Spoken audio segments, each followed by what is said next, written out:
Kiki the cat is in spirit, and one of the first things that she showed me was how grateful she was that her human elected not to have her euthanized, but to be at home. She said that was all part of this whole contract so that she could experience, meaning Kiki's human could experience that graceful connection that was just so deep.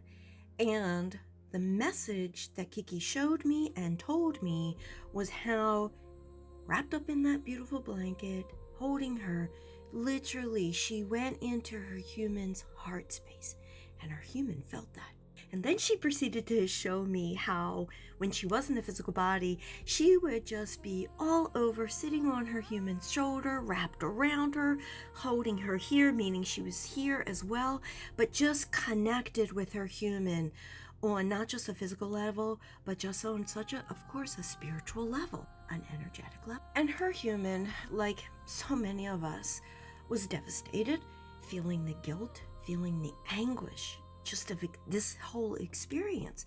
And one of the things that Kiki shared was this, how she would continue to support her in spirit, meaning Kiki was already showing me she's already visiting with her human in her dreams. She's also physically putting pressure by her own head and on the pillow, and that she will be, if not already, feeling Kiki. Kiki's human was not present during the reading, so I sent her over the MP4 recording of the live reading.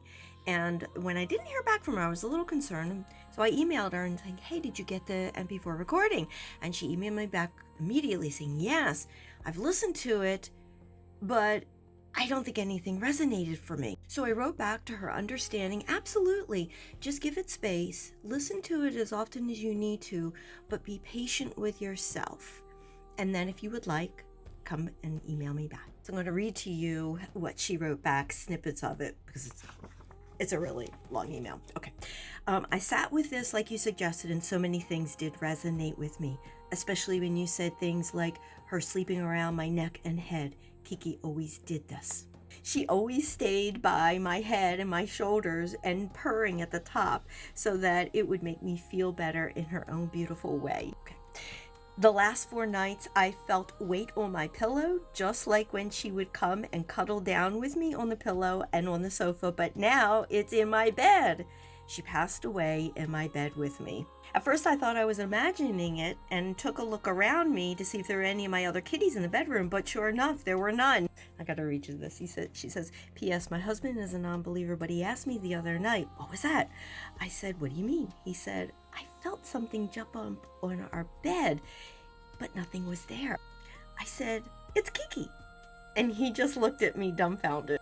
The power behind not just Kiki's messages, but how Kiki's human, when she started to relax, and as she said, I stopped overthinking and everything, it actually started to make sense to me. Which means if you're going through something similar to losing a pet and you're not getting any signs or signals from them, it's just a matter of getting out of your head, coming into your heart space, and relaxing.